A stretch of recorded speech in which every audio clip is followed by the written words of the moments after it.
हमारे गोविंद मेहता जी, प्रभात जी और कुशल मंच संचालन कर रहे नवलेश जी। यूं तो आज खुला अधिवेशन का यह मंच है और खुला मंच से हम सब लोग झारखंड की दिशा तय करने के लिए आज चर्चा करने के लिए यहाँ पे इकट्ठे हुए हैं और उस दिशा में जो बाधाएं हैं, उस दिशा में जो समस्या है, जो चुनौती है, उस चुनौती के ऊपर में चिंतन करने के लिए हम कार्यकर्ता यहाँ उपस्थित हैं। जब हम लोग चिंतन करते हैं तो ध्यान में आता है कि पूज्य अटल बिहारी वाजपेयी जी ने जिस झारखंड को एक सोना झारखंड, ऊंचा नीचा पर्वत पहाड़ नदी नाला, हाय हमार छोटा नागपुर, हाय हमार सुंदर झारखंड, इस कल्पना के आधार पर झारखंड का निर्माण का संकल्प लेते हुए सभी झारखंड के क्रांतिकारियों ने एक अलग झारखंड, एक मजबूत झारखंड, सशक्त झारखंड, समृद्ध झारखंड, जिस झारखंड के अंदर में किसी झारखंड वासियों को चिंता नहीं करना पड़ेगा, इस प्रकार का झारखंड की कामना की थी। लेकिन दुर्भाग्य से आज झारखंड हमको किस प्रकार का मिला। हमने कामना किया था कि हमको सोना झारखंड मिलेगा, लेकिन जब रूबी का पहाड़ी को देखते हैं तो ध्यान में आता है कि हमको रोना झारखंड मिला। झारखंड के बारे में हमारे सभी वक्ताओं ने बताया कि झारखंड रत्न गर्भा धरती है, लेकिन कुछ दिनों से पता नहीं झारखंड को किसकी नजर लगी है।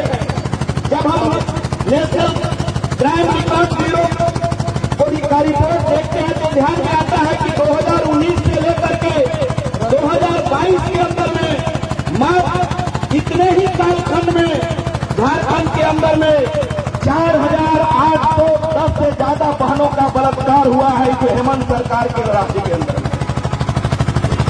आप कल्पना कीजिए कि सरकारें लोक जन कल्याण के लिए निर्वाचित होती है, लेकिन झारखंड में ऐसी सरकार है, मुद्रा विमोचन पार्टी की सरकार, झारखंड माइनिंग मोर्चा की सरकार, जो यहाँ लगभग 5,000 बहनों का बलात्कार झारखंड के अंदर में 2019 के बाद से हुआ।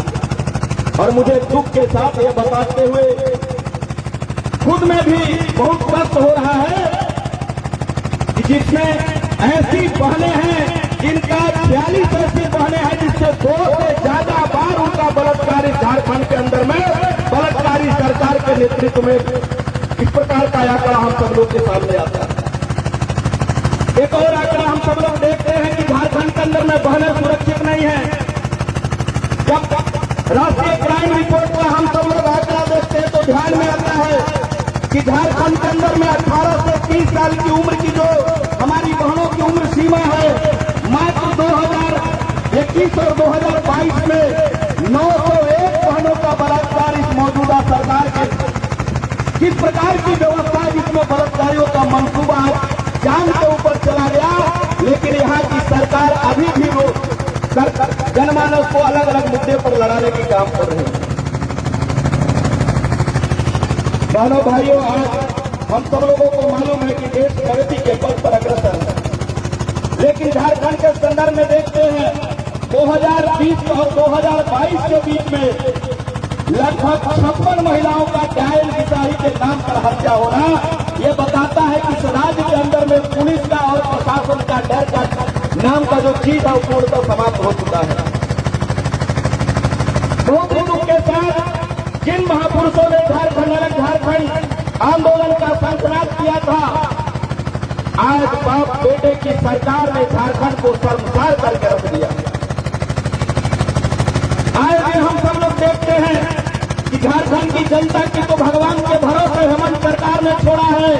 झारखंड की दुर्दशा इस प्रकार की है कि पुलिस की वर्दी में संध्या टोकरों की भी हत्या हो जाती है, सरकार का काम पे छू नहीं रहता इस प्रकार का मौजूदा झारखंड।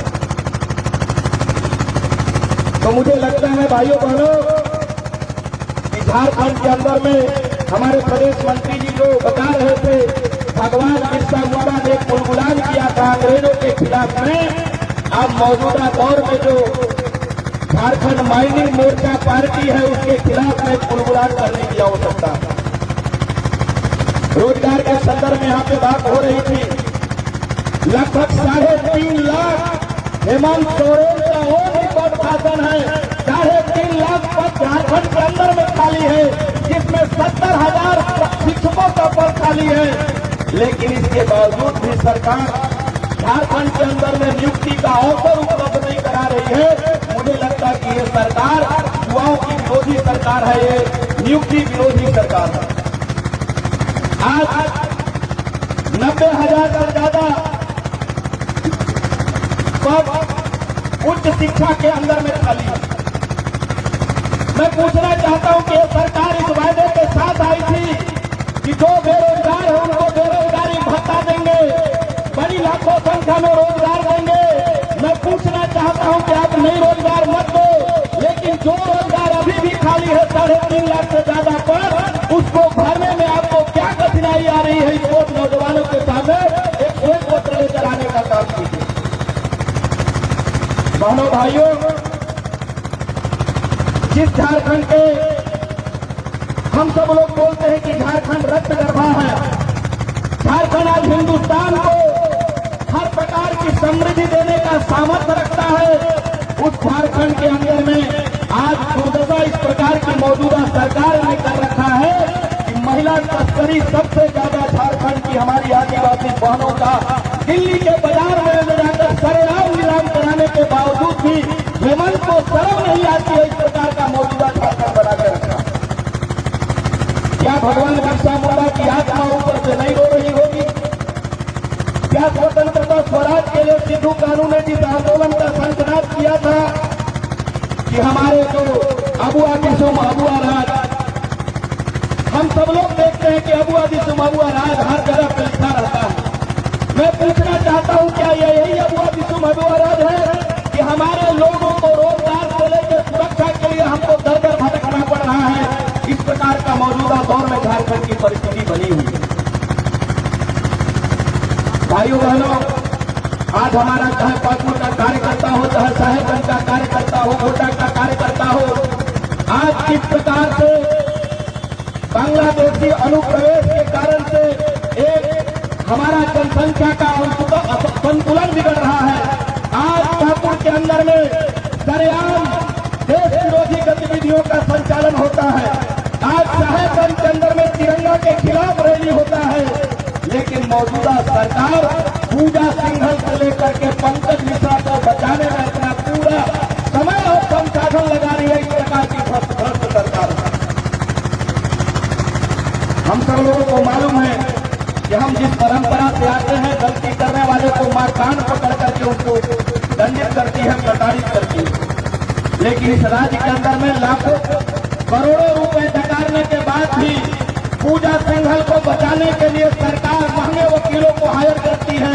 पंकज मिश्रा को बचाने के लिए, क्योंकि उनका गिराबान के ऊपर अब ईडी का हाथ आ जाएगा, तो उसको पागल घोषित करने की दिशा में यह सरकार बढ़ रही है। इतनी मांग से दिवालिया को लेकर के सरकार आगे काम कर रही है। भाइयों बहनों, मुझे लगता है कि जो पानी सड़ जाता है उस पानी का न कोई प्रयोग होता है, न उस पानी का कोई उपयोग होता है। और मौजूदा दौर की जो व्यवस्था है वो पूरी तरह से लाचार है, बेकार है, और उसके भरोसे हम झारखंड के भविष्य नीतियों के नाम पर इस राज्य के अंदर में एक अलग प्रकार का विभेद उत्पन्न करने का प्रयास हो रहा है। नीतियां इस प्रकार की होनी चाहिए कि कोई भी नौजवान इस देश का एसेट है, इस देश की संपत्ति, राज्य की संपत्ति है, उस राज्य के संपत्ति का सदुपयोग करते हुए बेहतर झारखंड बनाने में उसकी क्या भूमिका हो सकती है, उस भूमिका का निर्वहन करने की दिशा में सरकार को अवसर देना चाहिए। लेकिन परिस्थितियां क्या है? एक तरफ राज्य सरकार नीतियों के नाम पर लोगों को लड़ा रही है, लेकिन आए दिन रोजगार बेरोजगारी भत्ता के नाम पर जो एक बहुत बड़ा फंड रख करके सरकार आई थी, आज वो बेरोजगारी भत्ता किसी को मिला क्या? आज किसी को बेरोजगारी भत्ता मिला है क्या? तो ध्यान में आता है किसी को नहीं मिला। बात आया बना बेरोजगारी भत्ता किसको मिला? हेमंत सोरेन के भाई को बेरोजगारी भत्ता मिला, हुआ विधायक सोरेन खेती को बेरोजगारी का भत्ता मिला। अलग अलग स्टेयरिंग कमेटी विदाउट चक्का का स्टेयरिंग लेकर के राज्य के अंदर में घूम रहे हैं। इसलिए मेरे भाई बहन, आज झारखंड के बारे में एक सपना लेकर के हम सब लोगों को जाना पड़ेगा। आज झारखंड के अंदर में कोयला है, आज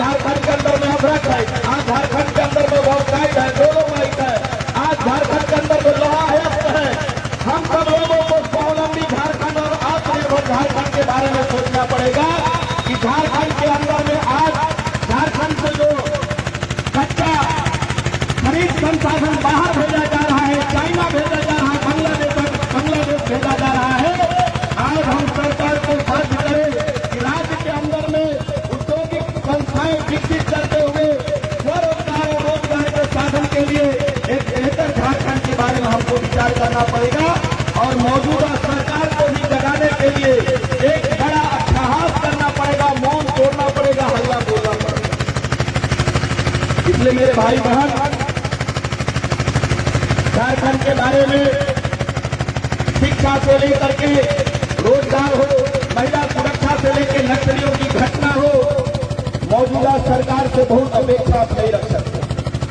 लेकिन युवा होने के नाते, एक राष्ट्रवादी स्वाभिमानी संगठन के कार्यकर्ता होने के नाते ऐसे लोग जो अपने कर्तव्यों के प्रति सजग न रहते हुए विमुख हो चुके हैं, ऐसे लोगों को एक हनुमान की भूमिका में आते हुए जिस प्रकार ने हनुमान जी जाकर के रावण को लंका में जलाते हुए जगाने का काम किया, आज कोई सरकार को हम सब लोग अपने संकनाथ से जगाते हुए उन्हें याद दिलाना पड़ेगा कि 3.5 लाख से ज्यादा पद खाली है, उसको आप भरो।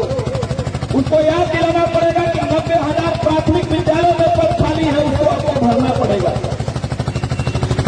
उसको याद दिलाना पड़ेगा कि लगभग 60,000 गृह विभाग के अंदर में पद खाली है, उसको आपको भरने के लिए प्रयास करना पड़ेगा। इसलिए मेरे भाई बहन, एक यहाँ संकल्प लेना होगा, मौन तोड़ो, हल्ला बोलो। मौन